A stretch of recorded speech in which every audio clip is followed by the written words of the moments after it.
en el equipo para la formación de formadores en los cursos internacionales del Instituto Forenstein en Jerusalén, Israel, como colaborador directo del profesor Ruben Forenstein. Ha impartido cursos en varias universidades españolas y en la mayor parte de países latinoamericanos. Su tesis doctoral sobre el perfil del profesor mediador mereció el Premio Extraordinario en Ciencias de la Educación de la Universidad Nacional de Educación a Distancia, UNED. Durante 9 años desempeñó la función de asesor pedagógico en el Departamento de Renovación Pedagógica de las Escuelas Católicas de Madrid y fue director de la revista Educadores. Ha sido miembro del Comité de Pilotaje de Programas Europeos de la Confederación Europea de Escuelas Católicas y del equipo de la Oficina Internacional de Educación Católica ante la UNESCO, París. La editorial Santillana publicó su libro El perfil del profesor mediador. Durante 7 años realizó tareas de secretario ejecutivo de la región de Europa y Mediterráneo, RELEM. En la actualidad, colabora en la actualización y formación del profesorado en la Universidad de La Salle de Bogotá, a través del Diplomado en Pedagogía de la Mediación, orientado a la actualización de las didácticas en la enseñanza superior y en diversas universidades latinoamericanas. Sea usted muy bienvenido, hermano Lorenzo Tebar. Buenas tardes.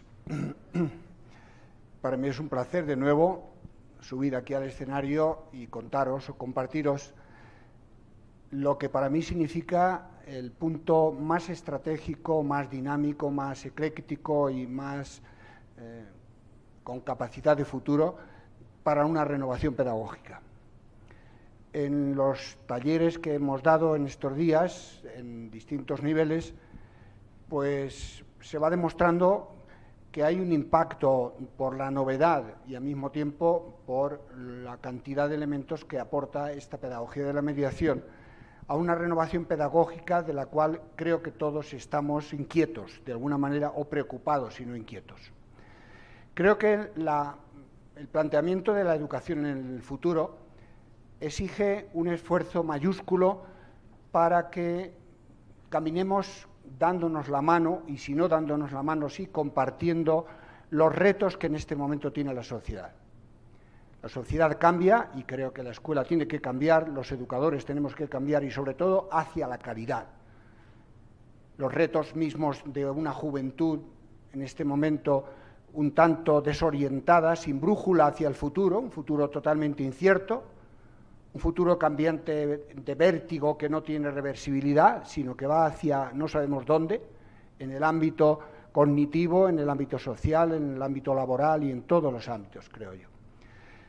Pues bien, para mí creo que, debo decirlo ya de entrada, no he encontrado en el ámbito psicopedagógico una solución más coherente, más completa y un eje y al mismo tiempo una columna vertebral más interesante que la que descubrí, por fortuna creo yo, para mi oportunidad en mi vida, al lado del profesor Ruben Forenstein en Israel. Primero tendría que hacer una pequeña semblanza de cómo se produjo esto, o si no, pues unas notas para que entendáis por qué yo al menos llegué, o los colegas de España llegamos al encuentro de esta solución. Nos planteamos en determinado momento, antes de la reforma educativa española, después del inicio de la democracia y la muerte de Franco, cuál era la pedagogía de los centros educativos La Salle de España. Formábamos una comisión de unos 8 o 10 personas, 6 provincias institucionales, 125 colegios, y nos preocupaba mucho cuál era la solución que dábamos a los alumnos con fracaso escolar que teníamos en todos los colegios. En cada colegio, en cada aula hay un 5, un 7 o un 10%, depende del ámbito social donde esté el centro educativo.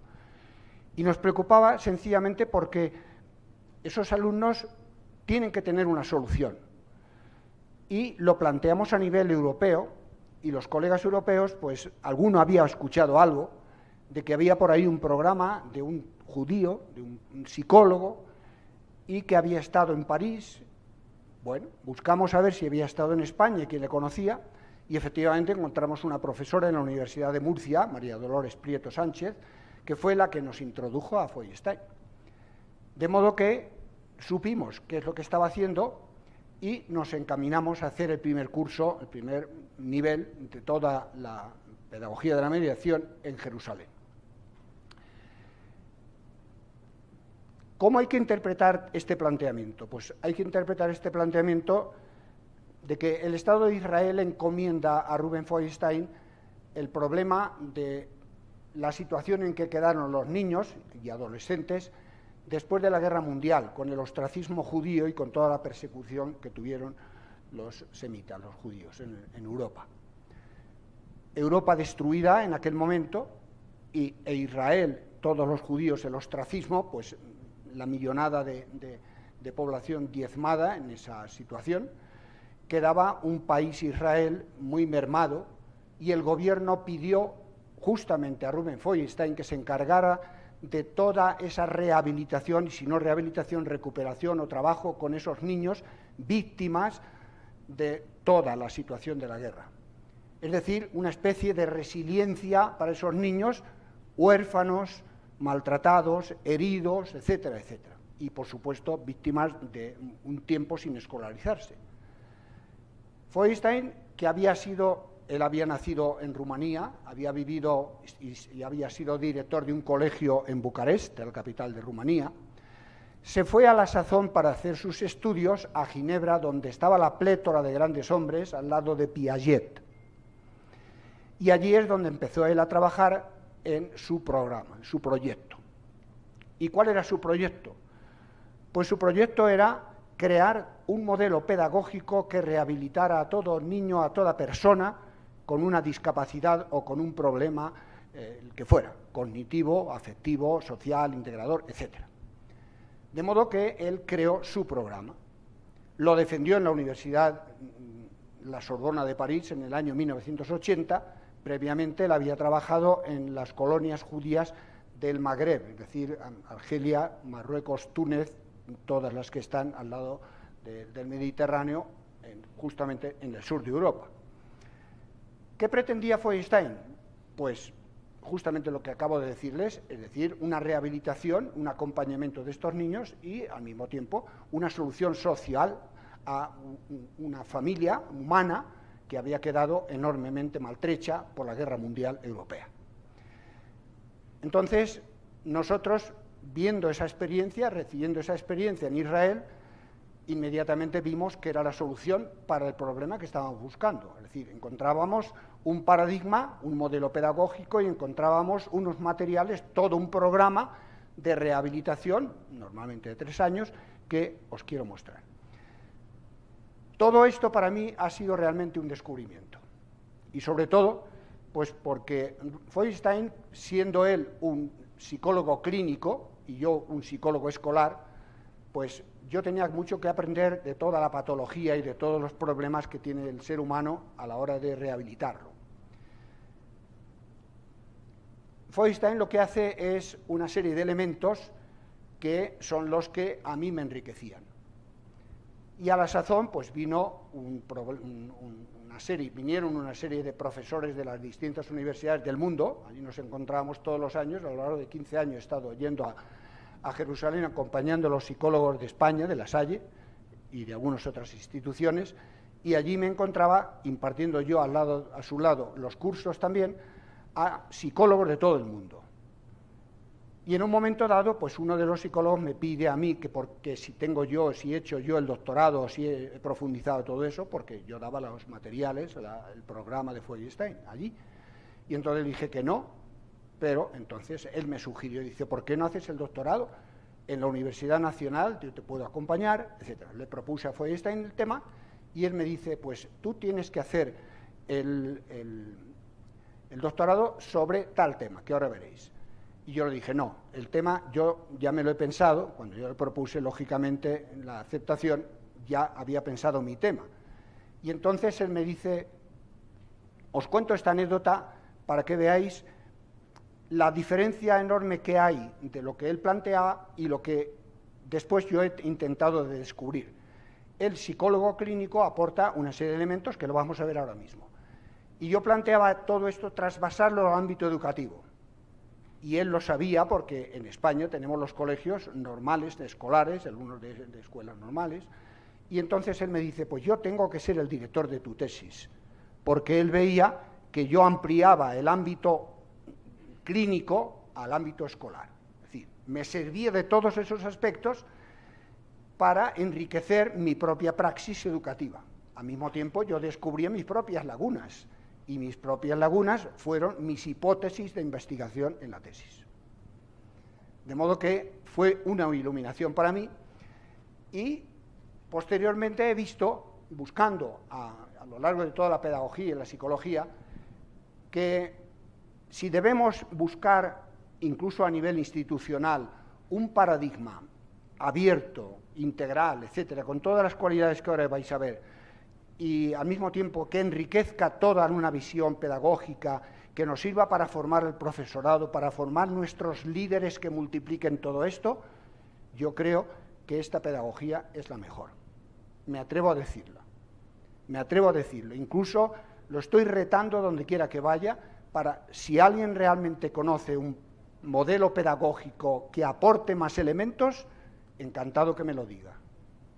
Lo buscaré e inmediatamente quiero contrastarlo porque creo que todo puede enriquecernos, ¿eh? Estar abiertos a la formación o al enriquecimiento de todo esto creo que es importante.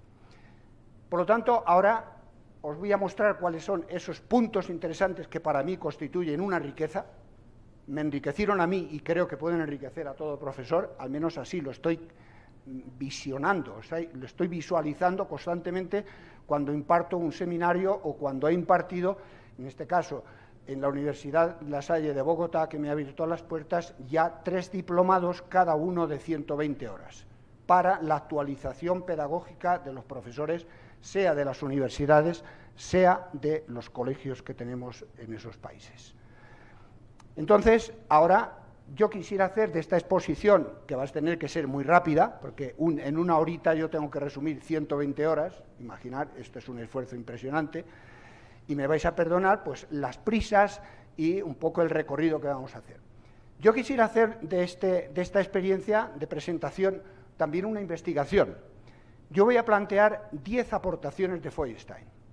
Los que queráis, tomar una hojita y cuando llegue a esas hojitas, a esas aportaciones, vais a decir qué valoráis vosotros de interés de lo que yo presente para vuestra praxis pedagógica.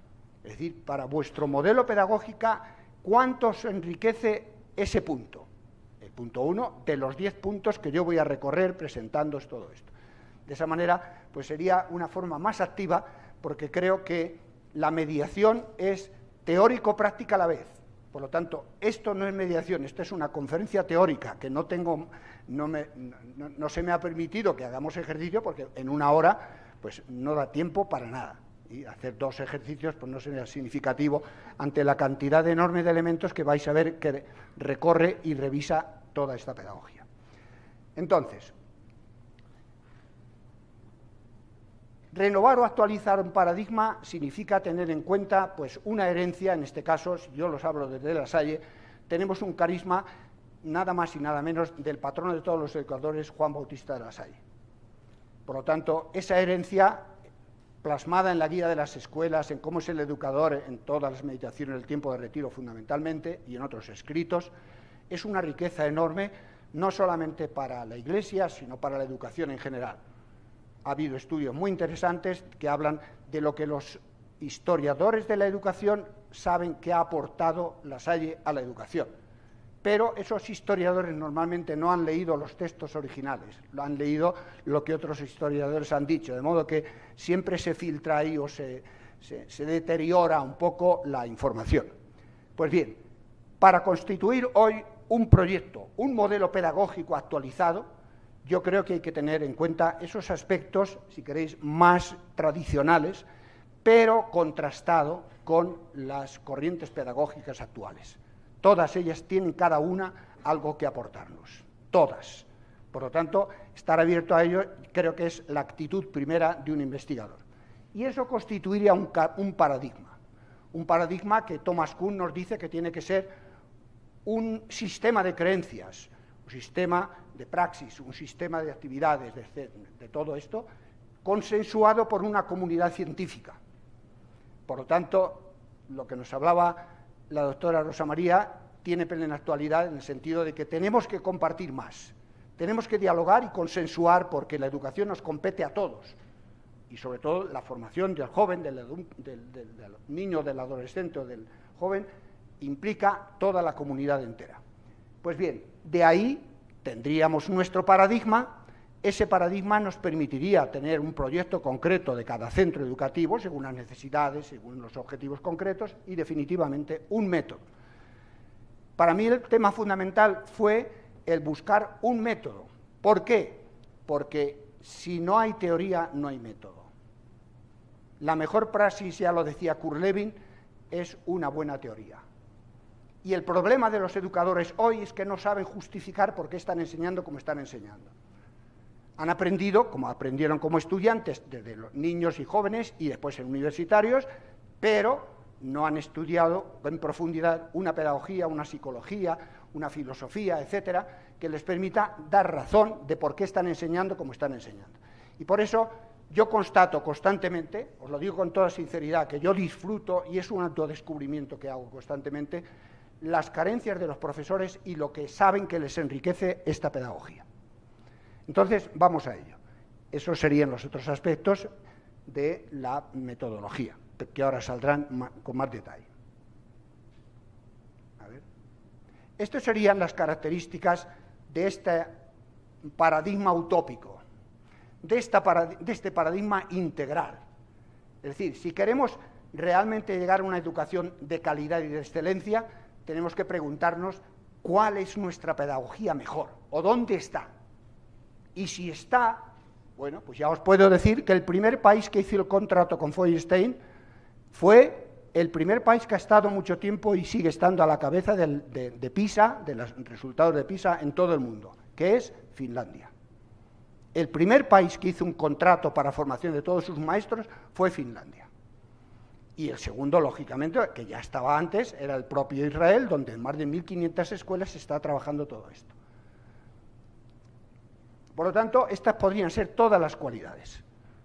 Cualidades fundamentalmente que yo cifraría en el factor humano. Es decir, la educación tiene que ser toda una lucha de humanización, toda una batalla por humanizar el mundo, por transformar la sociedad, independientemente que después veamos aspectos muy concretos, sea el ético, axiológico, o sea cualquiera de esos sociológico, creo que es importante. Es decir, lo que necesita hoy la sociedad de la escuela es humanizar, humanidad, que sintetiza todo. El mundo está cambiando velozmente, más rápido que lo hacen las escuelas. ¿Por qué? Pues porque tiene un ritmo de vértigo el mundo de hoy y por lo tanto nosotros tenemos que actualizarnos para no quedarnos en la rémora de esa sociedad. Es lógico que los profesores se resistan al cambio. ¿Por qué? Porque si no les convence lo que les ofrecemos, tienen derecho a seguir trabajando como la calidad que les ha dado su planteamiento les permite esa situación. Por lo tanto, esa resistencia al cambio yo la aplaudo. Mientras los formadores no seamos capaces de convencerles y darles una solución mejor a la que ellos ya conocen y dominan. Eso les da seguridad y darles algo nuevo les quitaría la seguridad. Por lo tanto, ojo cuando planteamos algún modelo pedagógico para renovar o cambiar el profesorado, que normalmente no se ofrece, en los congresos no se ofrece ningún modelo pedagógico, y a mí me encantaría que hubiera, y ya se lo pido a esta sociedad o a esta corporación de universidades, que constituyan un congreso mundial o iberoamericano sobre modelos pedagógicos para definir un modelo para la sociedad del siglo XXI, donde podamos presentar y podamos ver qué enriquece uno a otro y cuáles son las limitaciones de cada uno y que aportan para una calidad mejor. Por lo tanto, los cambios son esos en nuestra sociedad de hoy y otros muchos. y esos impactan sobre la educación. Esto, lógicamente, es lo que debe motivarnos al cambio. No puedo detenerme en la atención de todo esto. Y aquí, pues lógicamente, con esas viñetas, los dilemas del siglo XXI. Dilemas que se cifran, pues lógicamente, en el contacto humano, no ya exclusivamente el celular, sino el contacto humano. El prójimo a quien amar, no solamente mirarte al espejo como esperándote encontrar a ti mismo sin verte o sin encontrarte, sin conocerte. Cerebro, no solamente pantalla. Piernas, no solamente coches, es decir, hacer ejercicio. Todo el tipo de movimientos, todo el tipo de desafíos y de retos. Plantearía esta lámina interesante que cuando leí a Toffler me pareció interesantísima. Estamos realizando la tarea más importante que podemos en la educación, que es la construcción de la persona, ante todo, y la construcción del conocimiento. Por lo tanto, ese conocimiento es el tesoro mayor que puede tener una persona como para prepararse para enfrentarse a la sociedad del futuro. Construimos lo mejor que podemos construir, no solamente a nivel personal, sino a nivel social. Una sociedad preparada, una sociedad mejor. Y los otros elementos del trípode del poder, pues ahí tenéis, la violencia y la riqueza. ¿Qué es educar? Los tres aspectos, simplemente por recordarlo, para que veáis que estos serían como las bases teóricas que cimentarían este paradigma. Estos conceptos, que habría que ahondarlos, evidentemente, se ahondan, y en el proceso del diplomado, al menos yo lo trabajo, incluso lo dialogamos con los profesores para que todo el mundo aporte su punto de vista y consensuemos y al mismo tiempo nos enriquezcamos todos. Tres pilares de la educación. El fundamental, lo antropológico. La persona es lo más importante. Y la persona sin determinismos. Es decir, tenemos que entender esa visión que ahora vendrá de Feuerstein, optimista, en la cual el ser humano puede potenciarse, puede desarrollarse. Todo problema puede tener una formación o puede tener una solución. Feuerstein dice que no, la genética no tiene la última palabra, quien tiene la última palabra es el ser humano. Y así lo vemos en la medicina y en todos los ámbitos. Por lo tanto, la educación tiene que estar abierta a responder a todas las necesidades del ser humano, en este caso del niño, del adolescente, quien sea. Segundo, el aspecto teleológico. ¿Qué alumno queremos formar? La escuela, o la pedagogía en este caso, es la ciencia de los objetivos. Por lo tanto, el compromiso de la comunidad educativa para formar cómo a esos alumnos. Es decir, con qué valores, con qué cualidades, etc. Y en tercer lugar, el cómo, es decir, con qué pedagogía. Es decir, con qué modelo pedagógico nosotros queremos conseguir esos objetivos para ser consecuentes y, lógicamente, responder coherentemente a esos objetivos, a esos retos que nos planteamos. Bien, continúo con esta sería la definición más clara y el logo que vais a encontrar todos si os metéis en internet y preguntáis por Ruben Feuerstein o alguno de mis artículos. Yo lo repito mucho porque este es precisamente el logo de la simplificación de lo que es la mediación. La mediación, pues, es toda serie de recursos con las cuales el educador se interpone entre el estímulo y la caja negra, el educando, y al mismo tiempo también entre el educando y la respuesta.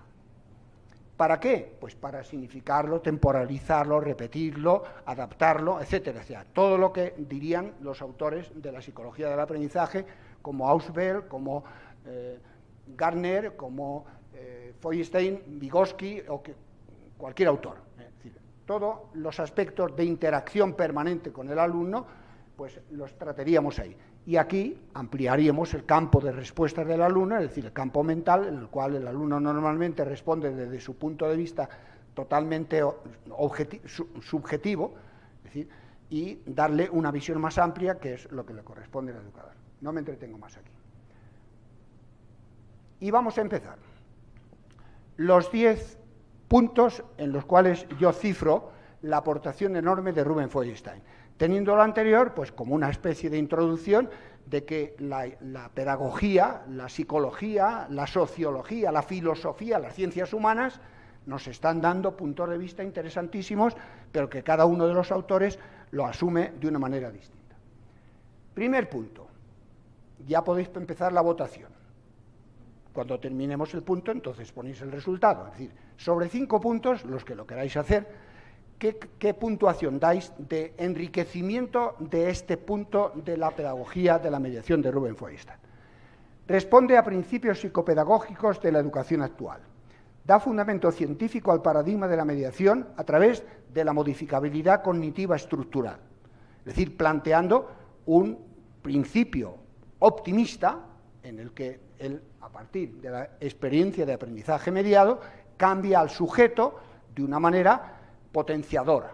No manipula, sino que le da autonomía, le da prestancia y le da capacidad para que aprenda a aprender y aprenda a pensar. Sistema de creencias humanizador, potenciador para el profesor y para el alumno, y ahí os pongo los 3 pasos de esa pedagogía. Seguimos, no hemos terminado todavía, pero después vendrá el segundo punto, por lo tanto el primero todavía se mantiene. Explico ahora cada uno de los puntos con las aportaciones de Feuerstein. Aquí, como veis, cuando apareció la reforma educativa española, a todos los españoles, educadores, se nos decía que para entender la reforma educativa había que conocer esos 5 tipos de programas. Y el primero que pone es el de Feuerstein. Esos son los psicólogos españoles de aquel momento. Yo había terminado ya mi carrera, pero a mí no me habían hablado nunca, terminé en el año 75, y Feuerstein presenta su tesis doctoral en 1980. Por lo tanto, yo no conocía para nada a Feuerstein. No había aparecido ni había publicado su tesis doctoral.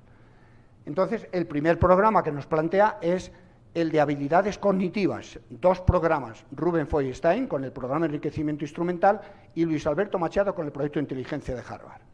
Segundo tipo de programas, Eduard de Bono, el programa CORT, médico maltés, que habla de la toma de decisiones en las empresas.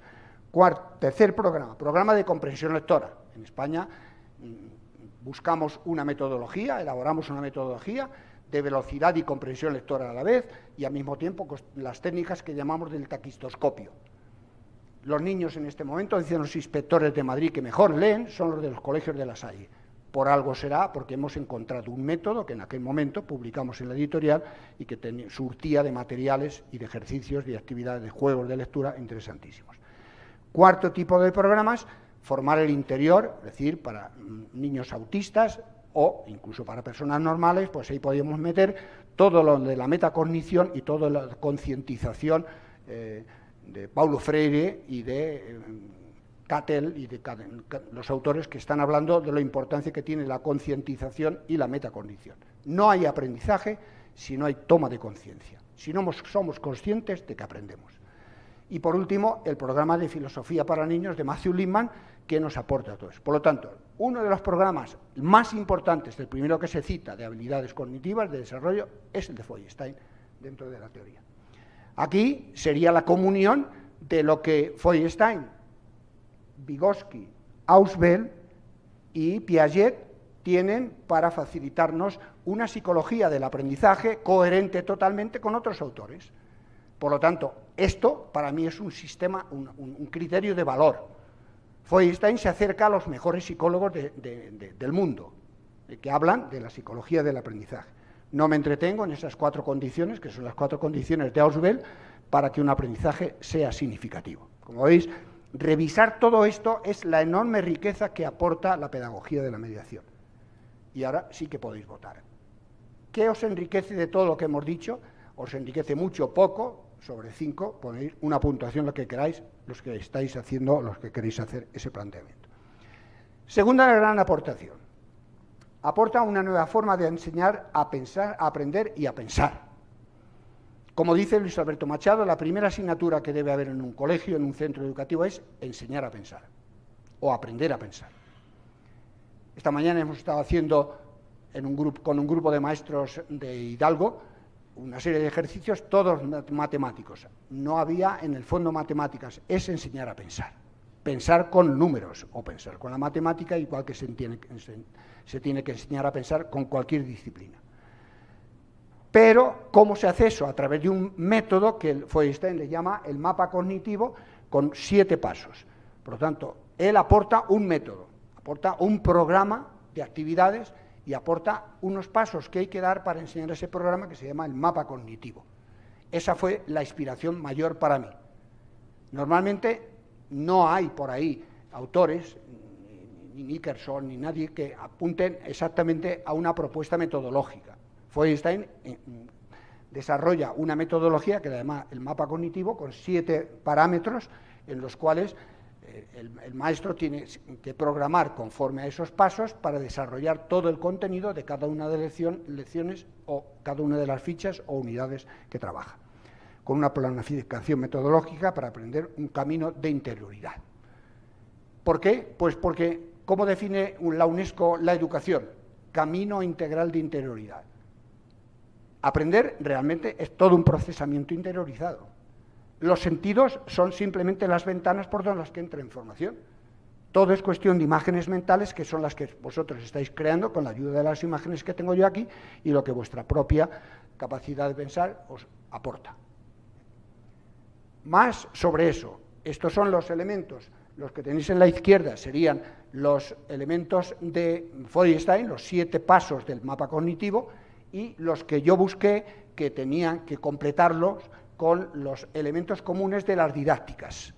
Y este fue el objeto de mi investigación para ver qué perfil de profesor iba completando todo esto y describir cada una de las cualidades del profesor que completan el rasgo de eso para hacer la consulta internacional que hice con 860 profesores de España y de América Latina. Ahí lo tenéis, la distribución, esto es lo mismo que antes, la distribución de los números del perfil del profesor, de 32 rasgos, 32 ítems, donde cada uno de los números que hay se ponen, describe una característica relacionada con esa variable, con ese parámetro del método, en este caso mi propuesta. Bien, y aquí una síntesis de lo que sería el estudio del perfil de ese profesor mediador. Un profesor completo que, por lo tanto, como veis, muy pocos autores hablan de cómo tiene que ser el profesor para su modelo pedagógico. Feuerstein lo caracteriza perfectísimamente y de ahí he extraído yo todo ese perfil. Estos son los resultados que avalaban mis hipótesis. Los que tienen más bajos en la gráfica son los que yo apuntaba como hipótesis y los que tienen más altos son los que realmente consideraba que eran comunes y que estaban en la pedagogía normal del profesorado. Bien, puntos aquí en la descripción. Por lo tanto, ese aspecto segundo, si apuntáis, pues a ver qué os ha enriquecido ese segundo aspecto, del mapa cognitivo, es decir, de la metodología. Tercero, define un estilo didáctico del profesor mediador. El profesor mediador es un profesional que tiene relevancia su papel como mediador, es decir, que se interpone entre el contenido que enseñamos y el educando, y al mismo tiempo entre el educando y sus respuestas para ampliar su campo mental. Un estilo de mediación adaptado a las necesidades del alumno, donde lo importante es conocer cómo es el alumno. Ahora hablaremos del otro aspecto que será el diagnóstico o la evaluación dinámica. Un perfil optimista, integral y creativo, es decir, cree que el alumno puede perfeccionarse, que no hay determinismos y que por lo tanto ese crecimiento o si queréis ese aspecto positivo pues es el que el profesor mediador como pensador, como líder y como pedagogo debe realizar en su tarea docente. Para todo ello toma Feuerstein, lógicamente discípulo directo y compañero de Piaget. Él fue el preceptor del hijo de Piaget mientras estuvo en Ginebra, Laurent. Y tiene constantemente en cuenta que el buen profesor, el buen mediador, es el que provoca el conflicto cognitivo. Es decir, siempre a la medida de la tolerancia a la frustración del alumno. Y en ese sentido, creando un desequilibrio, creando la sed de aprender, de búsqueda, de concentración, de atención y de selección de aquellos estímulos que tengan necesidad. En todos estos pasos que tiene que conocer para lograr el equilibrio permanente en toda situación, deshaciendo el desequilibrio. Y estas son todas las modalidades que llevaría anexa toda esa experiencia de profesor mediador. Es decir, que el profesor tiene que ser un auténtico creativo para transformar los contenidos en distintas modalidades. ¿Para qué? Para atender a los distintos estilos cognitivos de los alumnos. Por lo tanto, La creatividad a la hora de preparar las actividades puede manifestarse en cómo presentamos cada uno de los contenidos que vamos a dar en esas distintas modalidades. Por tanto, el mediador no se deja llevar por el libro, el manual y el texto, sino que está creando su propio material y sus propias dinámicas y sus propias actividades para que constantemente los alumnos estén yendo de una modalidad a la otra. Os planteo esto porque esta es una de las trampas de PISA. PISA, cuando propone, por ejemplo, una gráfica, exige al alumno que le diga que lea esa gráfica y saque conclusiones de esa gráfica.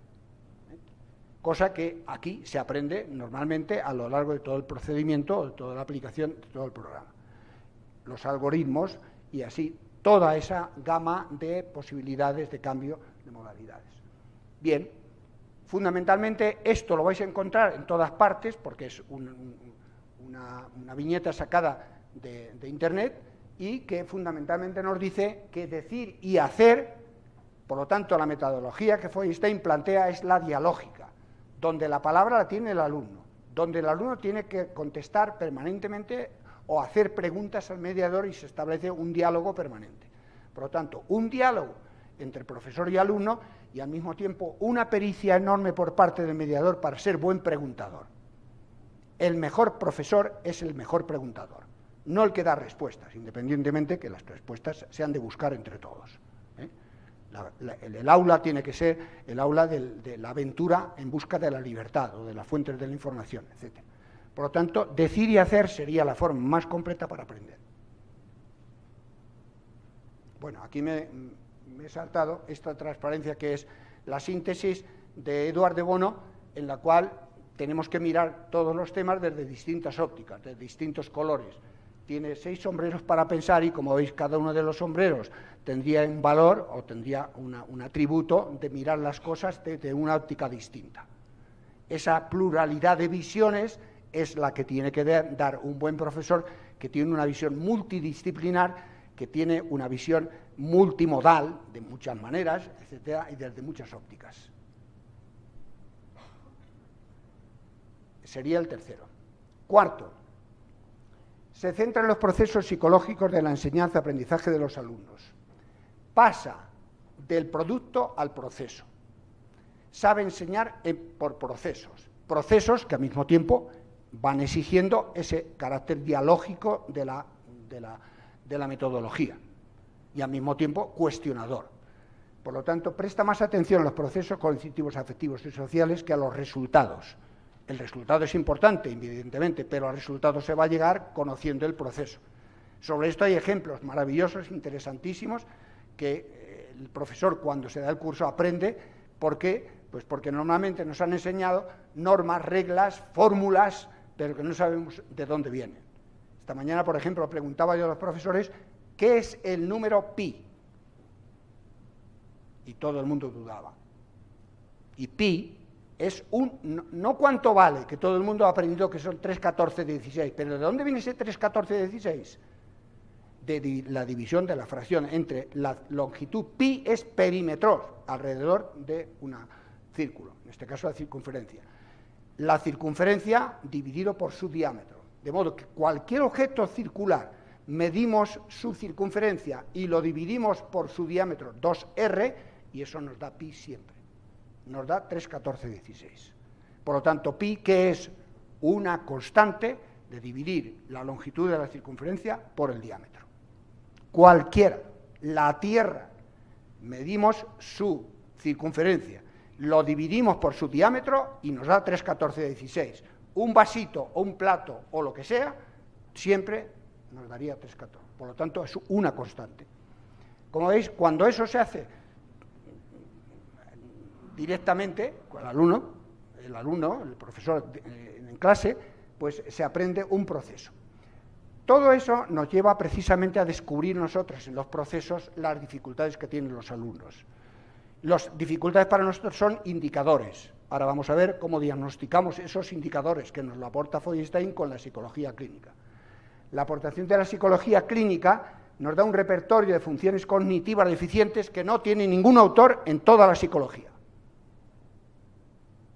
Cuando yo pregunto cuáles son las barreras del aprendizaje, Las dificultades que encuentra el alumno para aprender, ahí las tiene Feuerstein en el input, en la elaboración y en el output, para poder definir claramente cuál es la dificultad que tiene el alumno a partir de la deficiencia, el error o la dificultad que tenga, que presente a la hora de aprender. Y eso es importantísimo. Por lo tanto, volcar la aportación de este psicólogo clínico a la experiencia y a la vida del aula nos ilumina y nos permite clarificarnos y entender de qué se trata cuando un alumno tiene un problema y cómo se le debe llamar. No como le llama normalmente el profesorado cuando los papás de los niños preguntan ¿y mi hijo por qué va mal tal? Ah, no está motivado. ¿Qué está diciendo usted? Que no está motivado. Si es usted el que tiene que motivar. La causa no es la motivación, la causa es otra, por la cual se desmotiva y por la cual tenemos que vigilar, porque lo más importante es asegurar el éxito del alumno, que es el motor, el generador de la auténtica motivación intrínseca. Y esto, como veis, es el modelo de terapia y el modelo de intervención permanente de la interacción del profesor y del alumno en la práctica de la mediación. Esto sería, pues, comprender la interpretación que él hace de nuestro funcionamiento psicobiológico. La función es un concepto psicobiológico con el cual vamos desarrollando nuestro potencial para aprender. A partir de nuestra capacidad, de nuestra necesidad y nuestra orientación, esas disfunciones están en nuestra forma de actuar. ¿Y quién lo remedia? Las operaciones mentales. Por lo tanto, esta mecánica doble clínica de funciones o disfunciones, en este caso, lo que él llama funciones cognitivas deficientes, como veis, estoy dando un vocabulario nuevo, que es el vocabulario de Feuerstein, que a mí me ilumina como maestro y como profesor, incluso como psicólogo, para poder entender la mecánica, el funcionamiento de la persona. Entonces, vamos a ver a continuación, esta es la síntesis de las disfunciones. ¿Dónde estarían cuando yo pregunto cuáles son las barreras del aprendizaje? En la primera columna del input. La primera barrera es cómo el alumno se siente cuando tiene que aprender algo nuevo. Y tiene esos problemas. Como dice Martin Heidegger, el problema número 1 del aprendizaje es la percepción.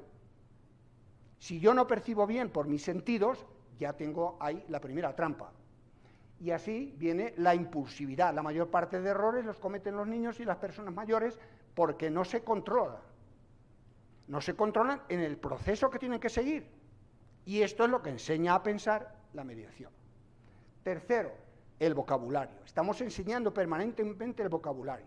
Con las preguntas y haciendo que los niños hablen, en un rato de mediación de 1 hora, se pregunta más veces a un niño que en la clase normal. Y esto enseña, efectivamente, que hay que estar permanentemente preguntando para focalizar la atención de los alumnos e interpretar las preguntas, los problemas a base de preguntas adaptadas al nivel de comprensión de los alumnos.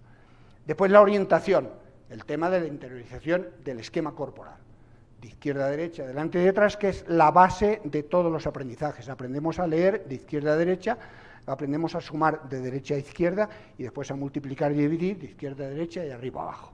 Es decir, si el alumno tiene bien interiorizado su esquema corporal, el niño disléxico ahí aparece. Y entonces habría que ayudarle a recuperación de esa dislexia, o bien discalculia o disortografía, lo que sea. Como veis, eso es importantísimo. Y eso no lo tiene ningún autor que yo sepa. Que yo sepa. Y estoy buscando en toda una lista de autores que son lo primero que hago es entregarles todo el elenco de grandes pedagogos y psicólogos que son los que iluminan toda esta pedagogía, que han bebido muchos de ellos, la mayor parte en Piaget, en Vygotsky, en René Chasson, en Feuerstein, Ausubel, etc. La lista esta es realmente iluminadora a la hora del aprendizaje. Los procesos del aprendizaje, es decir, esta sería la solución a los problemas o disfunciones, que es una taxonomía. Todos habréis oído hablar, o lo habréis podido encontrar en Google, la taxonomía de Bloom, enormemente criticada porque la taxonomía de Bloom es para redactar objetivos.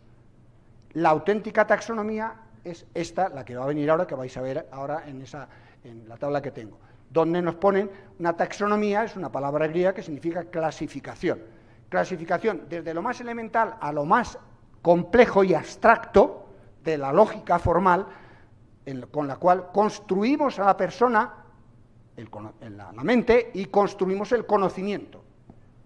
Esto no está en Google, esto no está en Google. Por lo tanto, esto si no se aprende aquí. Esta es la taxonomía de Bloom.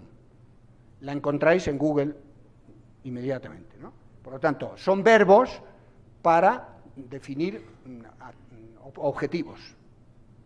Y esta sería la auténtica taxonomía, síntesis de la propuesta constructivista, genetista de Piaget, Vygotsky y Feuerstein fundamentalmente. Muchísimos autores hablan de taxonomías, pero ponen cosas muy dispersas, confundiendo estrategias con taxonomías, con operaciones mentales. Piaget define operaciones mentales como una actividad interiorizada. Por lo tanto, ¿cuál es la actividad? Esta es la pregunta que hay que hacer al profesor.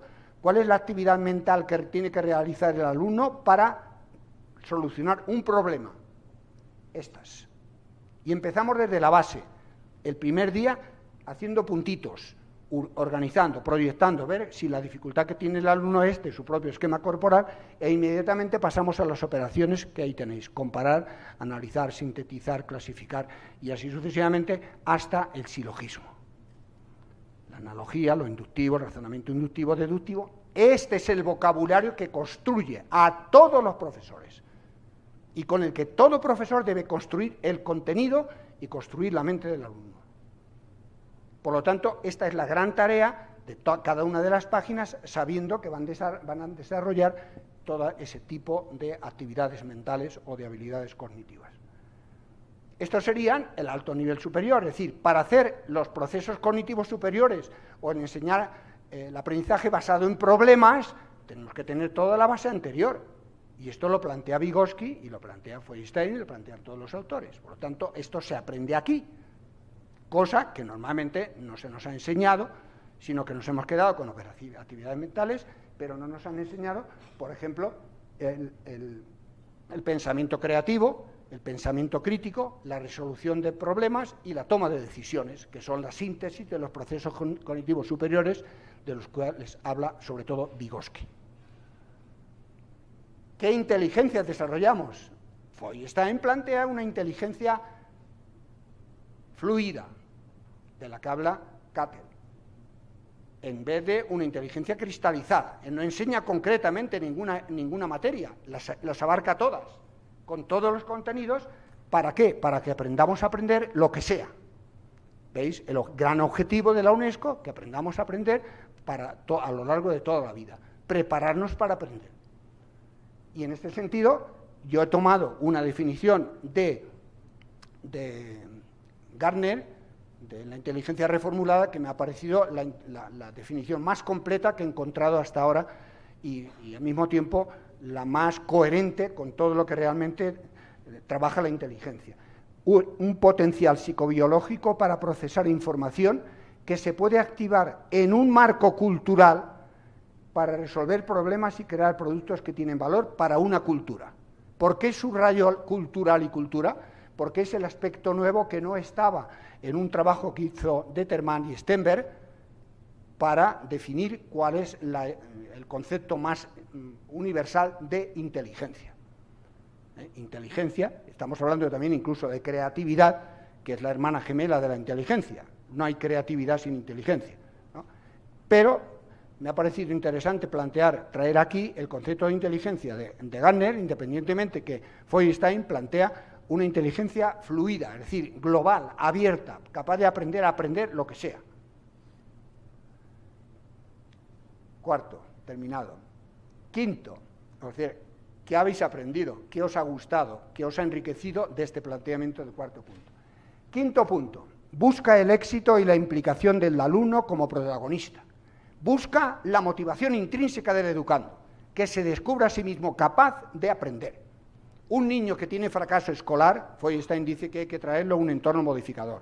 Cambiarle de ambiente para que se desarrolle en el potencial que no ha podido desarrollarse antes. Y por lo tanto dice, cree y confía en el potencial oculto de cada educando, con una relación empática, con una motivación y una implicación del alumno. tanto, estos serían elementos que tiene también Ausubel y que tienen otros autores. Descubre el potencial dormido y crea autoestima en el educando.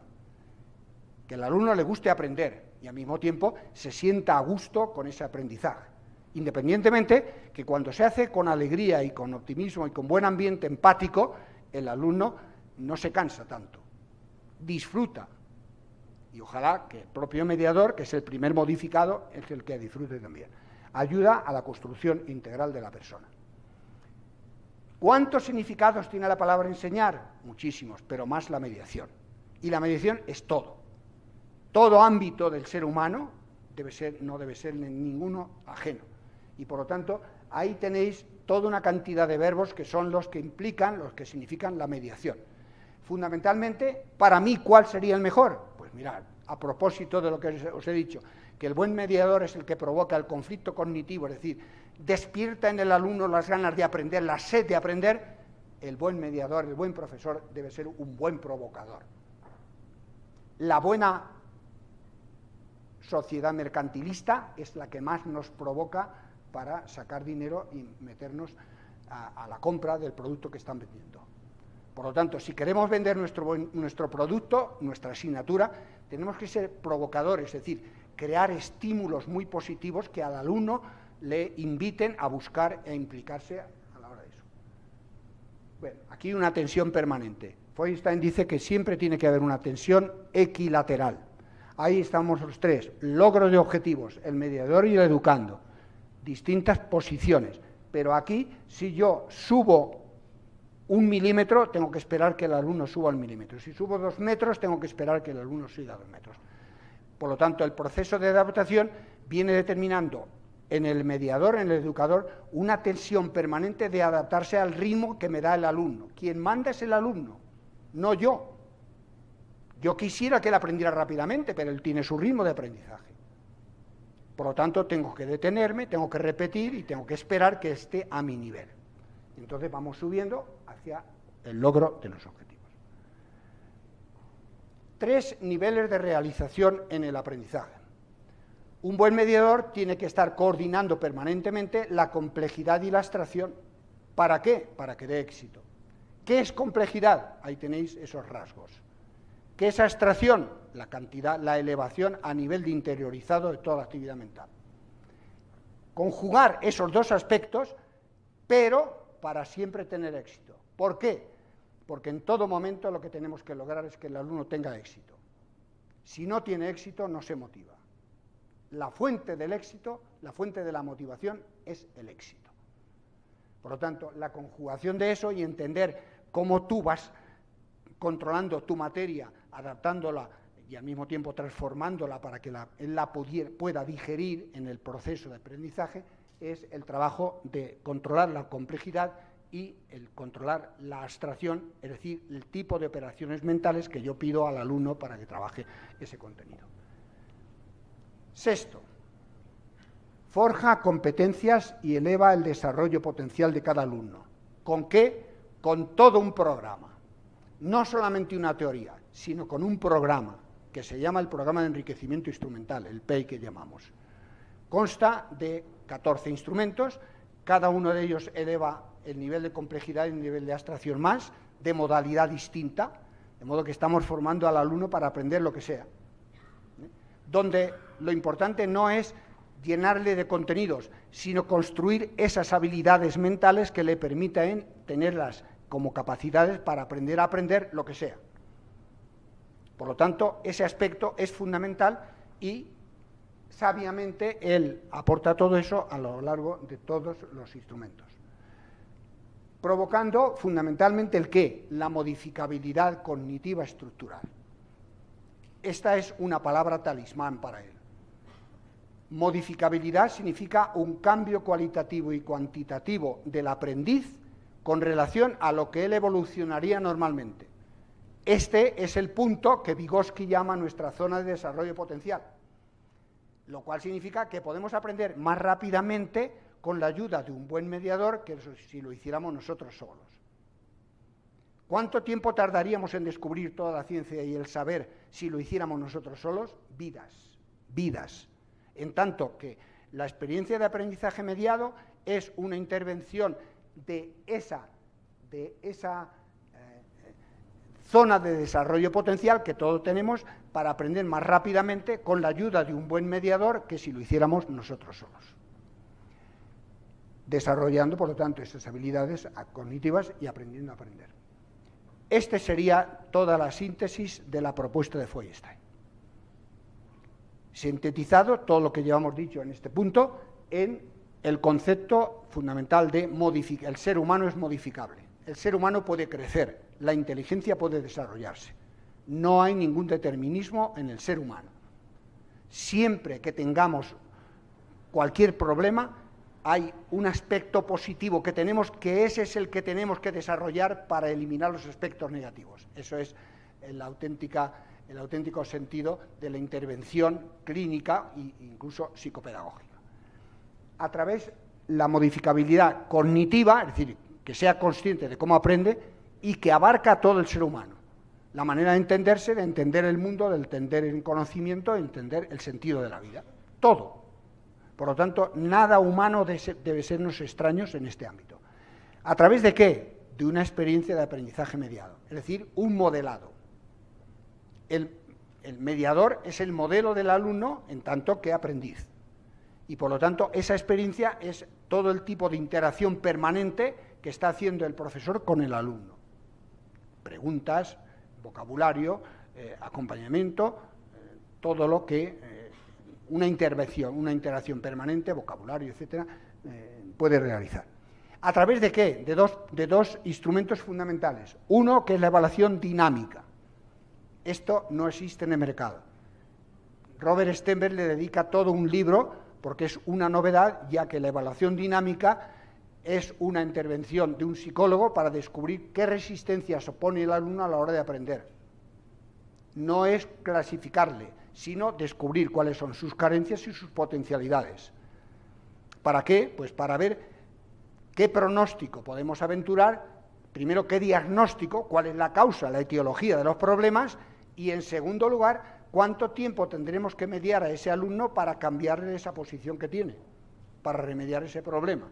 Por lo tanto, hace un diagnóstico, el tema más importante en la medicina es el diagnóstico y en psicología también, porque vemos indicadores, pero tenemos que saber de dónde proceden esos indicadores, cuál es la causa, la etiología del problema, y ver cuánto tiempo necesitamos para que ese alumno corrija ese problema.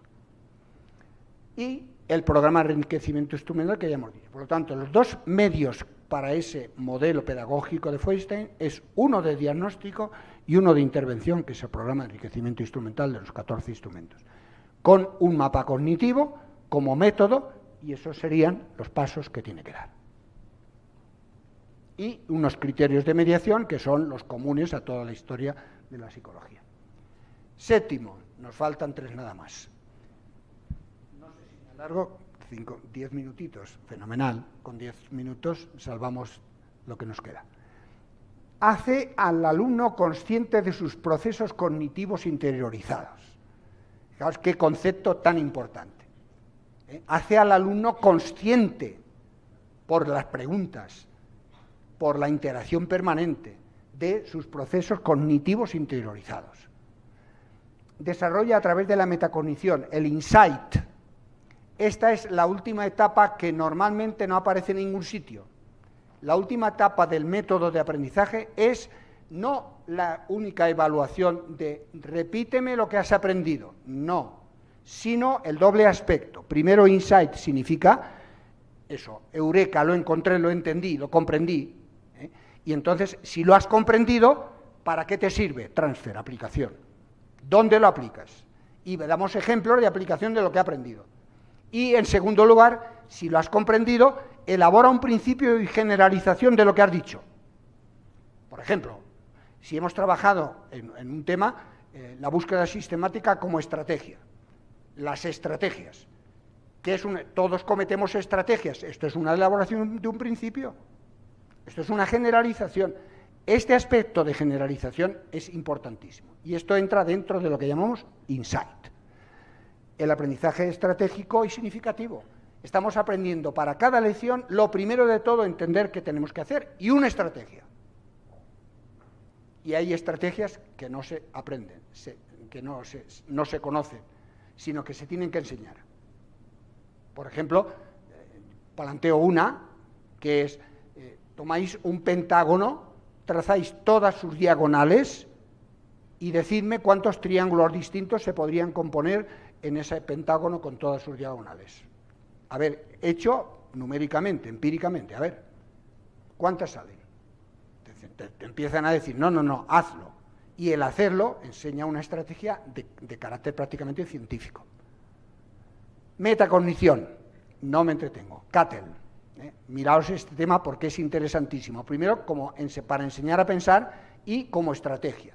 Los 3 puntos que siempre tenemos que analizar cuando queremos ser conscientes de cómo, qué y cómo hemos aprendido son yo, el sujeto que aprende, el contenido que he aprendido y el cómo, es decir, la estrategia o el método que he empleado. Sobre eso, todas esas preguntas que son las que nos ayudan y que al analizarlo uno se da cuenta lo interesante que es, lo importante que es trabajar la metacognición. Y hay quien dice, no hay aprendizaje si no hay metacognición. Si no hay metacognición, es decir, si no hay conciencia del que aprende, el sujeto, sobre el contenido, todos los análisis posibles, y de cómo lo hemos hecho, es decir, las estrategias o el método que hemos empleado. El aprendizaje significativo. ¿Cuáles son las 4 condiciones que están? Todo aprendizaje mediado es un aprendizaje significativo. ¿Por qué? Porque es constructivo. Yo no tengo que hacer evaluación nunca. La última ficha que haya hecho es la que tiene mayor nivel.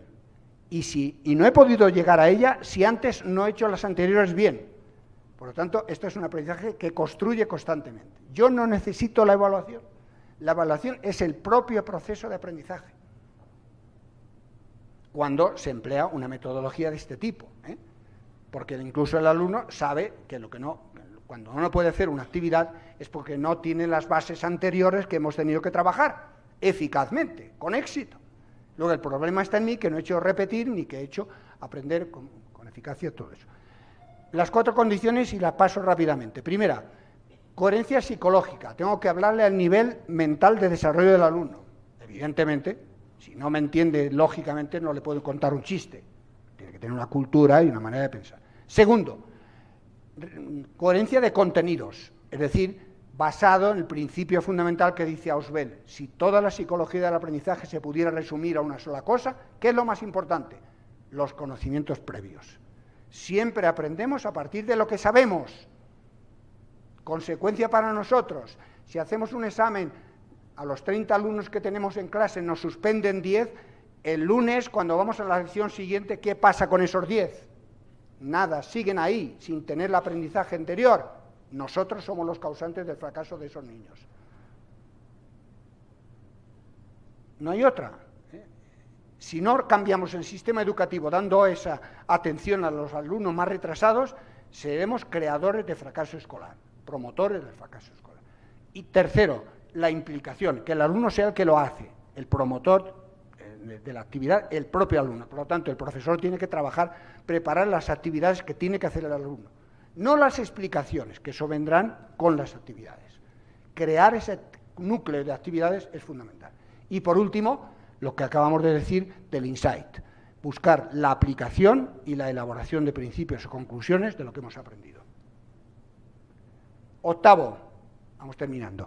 El maestro mediador recupera el rol trascendente y su autoestima. Es decir, el rol trascendente significa que enseña a los alumnos para qué les sirve el aprendizaje. Muchos alumnos dicen, no vale la pena aplicarnos a trabajar porque no sabemos para qué va a servirnos lo que estamos aprendiendo. Hay que descubrir las cartas a los alumnos para decirles lo que queremos de ellos y para que se sepan autoevaluar, porque siempre dependen de nosotros que les demos juicio, porque no se saben analizar ellos ni saben lo que tienen que hacer. Hay que descubrir las cartas. Y en segundo lugar, hay que proporcionarles el éxito, que es el motor también de la autoestima. Cuando un niño no sabe hacer las cosas, todo es fracaso, todos son ceros, esa autoestima no puede crecer.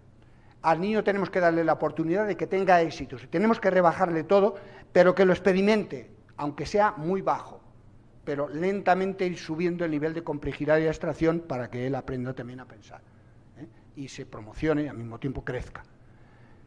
Y todo esto, lógicamente, adaptándonos al alumno con los criterios de la mediación que hemos visto antes: significatividad, intencionalidad, reciprocidad y trascendencia, que están aquí.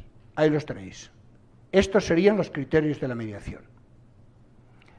Todos deben estar los tres en el centro en todo acto educativo. Por lo tanto, todo acto educativo tiene que ser significativo. Evidentemente, a ver cómo lo hacemos. Es decir, adaptándonos al nivel de comprensión del alumno, a los conocimientos previos, etc. Segundo, tiene que tener trascendencia, tiene que saber para qué servirá eso que está aprendiendo o eso que hemos aprendido en clase. Y tercero, tiene que haber el objetivo que yo quiero conseguir de todo eso, sea un valor, sea una estrategia, sea lo que sea. Y los demás son aplicaciones a los problemas cuando vemos los alumnos que nos presentan problemas, lo que sea. Noveno, un modelo de evaluación dinámica. No existe en la psicología ningún modelo de evaluación dinámica. Solo el de Feuerstein. Stenberg le dedica un libro entero. ¿Para qué esto? Para el diagnóstico, es decir, para saber qué problema realmente tiene el alumno. Claro, esto es del psicólogo y se llama dinámico porque el psicólogo interviene a la hora de trabajar los test. Los test están sacados la mayor parte de los materiales propios del programa, de las páginas, de los ejercicios que se hacen en el programa. Por lo tanto, el alumno, ya con eso detectamos determinados problemas referidos a las disfunciones y referidas a la taxonomía, es decir, las operaciones mentales que el alumno tiene que hacer para resolver esa batería de pruebas. Son unas 18 pruebas. Por lo tanto, acumulando todo eso, se tiene una visión y algunas páginas son realmente maravillosas que nos aportan inmediatamente una dificultad del alumno y una luz para el diagnosticar qué problema tiene ese alumno, dónde está su falla o dónde está su laguna. Por lo tanto, como veis, no tratamos de ubicar al alumno en una lista, ni en un orden, ni dar un cociente intelectual, sino sobre todo de detectar cuáles son las dificultades para rehabilitarlo y trabajar con él. Esta sería la representación de Vygotsky de lo que es nuestra zona de desarrollo potencial. Nuestra zona de desarrollo potencial es nuestra capacidad de aprender a través de una intervención mediada o de una experiencia de aprendizaje mediado. El nivel de desarrollo actual es lo que nosotros podemos hacer por nosotros mismos. ¿Y hasta qué nivel podríamos crecer de nuestro desarrollo potencial? Pues depende de todo lo anterior, las bases que tengamos, la voluntad, el tiempo, los medios, el profesor y los recursos que tengamos, las oportunidades. A veces la calidad está en las oportunidades que tenemos para formarnos. Y último, décimo, ¿qué aportación final proponemos? Feuerstein propone entornos modificadores y nuevas estructuras de aprendizaje. Es decir, Feuerstein cree que su programa, y yo lo he experimentado, es un programa milagroso. Es decir, un alumno que tiene problemas a la hora del aprendizaje, este alumno, deficitario en lo que sea, necesita salir del entorno en el que está, que es como una piedra, una losa sobre sus espaldas, para enseñarle de otra manera. De manera que lo rehabilitemos y lo dispongamos para que se pueda reintegrar al grupo normal con unas capacidades desarrolladas. Por lo tanto, Feuerstein plantea un proceso clínico de atención a pocos niños. El programa de Ruben Feuerstein es para grupos reducidos, pero el programa de Feuerstein, cuando él me pidió ser mi director, era para ver qué elementos veía yo en su programa que valían para el profesor en el aula normal. Y es lo que acabo de presentaros, teóricamente. Siento muchísimo que no haya habido tiempo para trabajar ejercicios, para que lo veáis plausiblemente. Los que hemos hecho los seminarios se dan cuenta que efectivamente, cuando se pone el proceso en vez del producto, se aprende muchísimo mejor y entonces se asimila mejor. Estamos ahí en el apartado fundamental de la psicología de Piaget. La adaptación tiene dos aspectos, acomodación y asimilación. Lo importante es asimilar para construir nuestros propios esquemas y construir definitivamente nuestras estructuras mentales. Termino con esto, que serían los 4 pilares de la educación de las que habla Jacques Delors en La educación encierra un tesoro. Ya terminado las aportaciones, concluyo con esto, que son las últimas láminas ya, y con esto acabo. Los 4 pilares: aprender a ser, aprender a aprender, aprender a hacer y aprender a vivir juntos. Objetivos que constituyen toda una constelación de valores, sean los que sean, en el colegio donde estéis o en la universidad que trabajéis. Pero al lado de eso tiene un valor, cada uno, que es el valor que la Escuela Católica en 1982 pensó para el siglo XXI. El valor de aprender a ser es el respeto. La norma única que en los grupos yo he tenido, con los 3 grupos de niños con los que he trabajado sistemáticamente todo esto, ha sido el respeto. No hace falta más norma. Respeto a la identidad del otro, respeto a su manera de pensar, a su sexo, a su religión, a sus propiedades, a todo.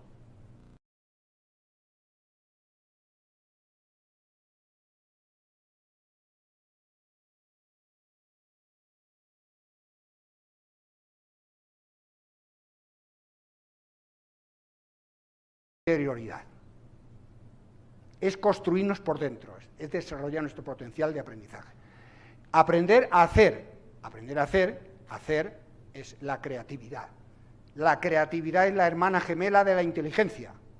Nadie es creativo si no tiene recursos anteriores para transformar lo que sea. Los pintores, los músicos, los artistas tienen imágenes que tienen y que ellos transforman y que nos la presentan artísticamente.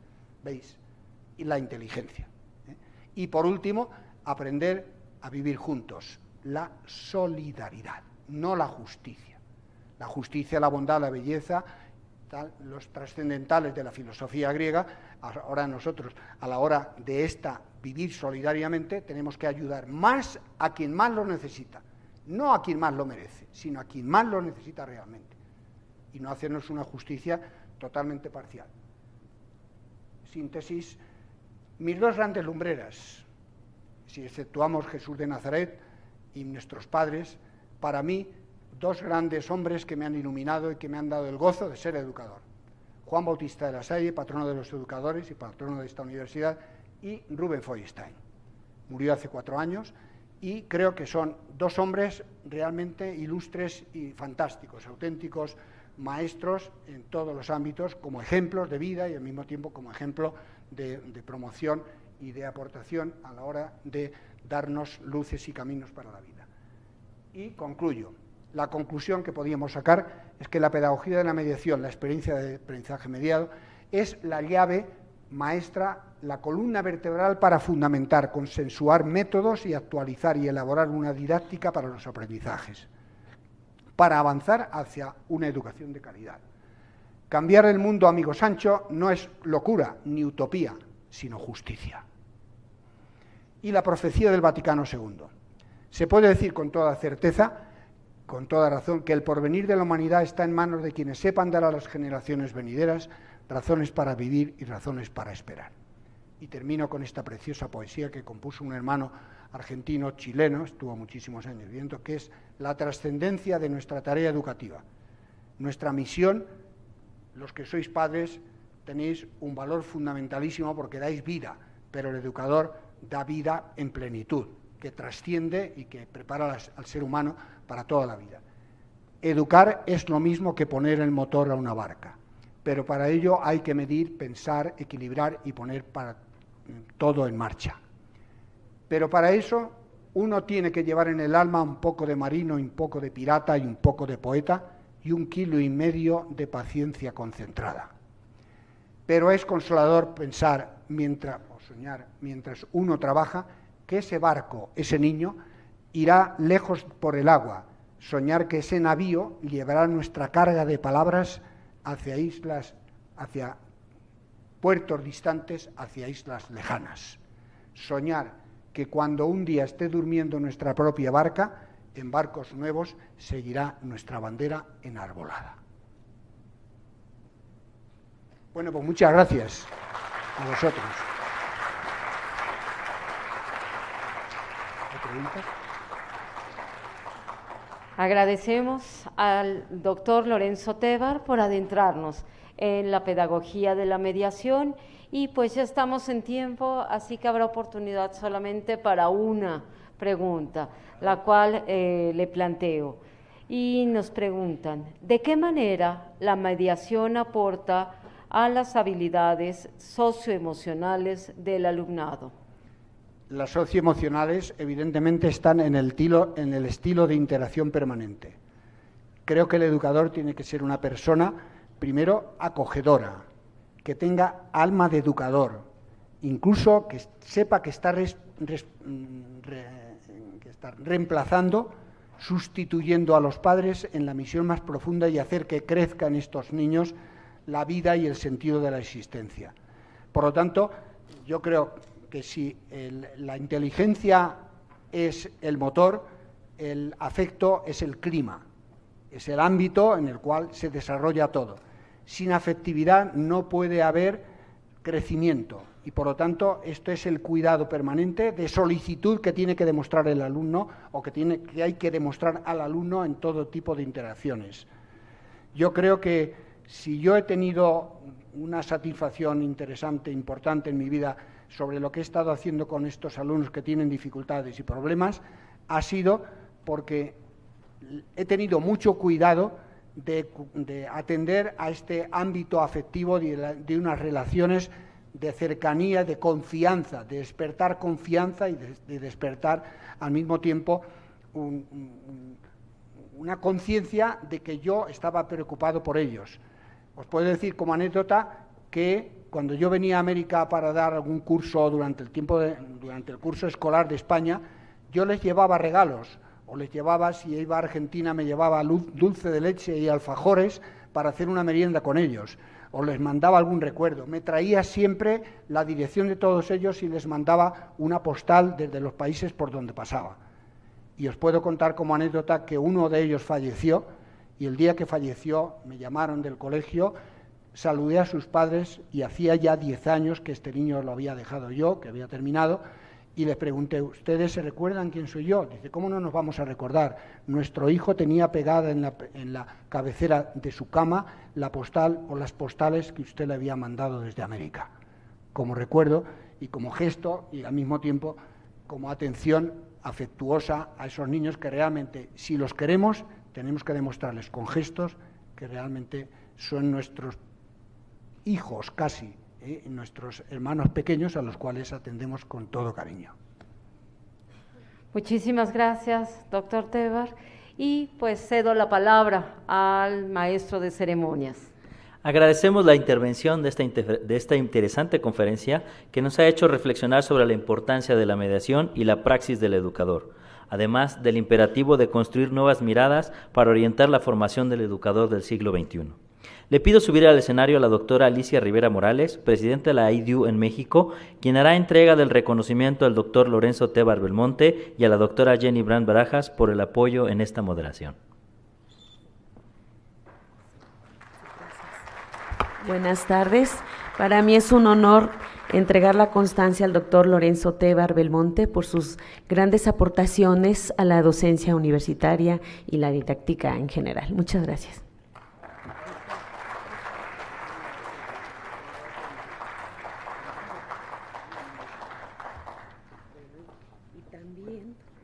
Y también tengo el honor de entregarle la constancia a la doctora Jenny Brand Barajas por haber moderado esta conferencia.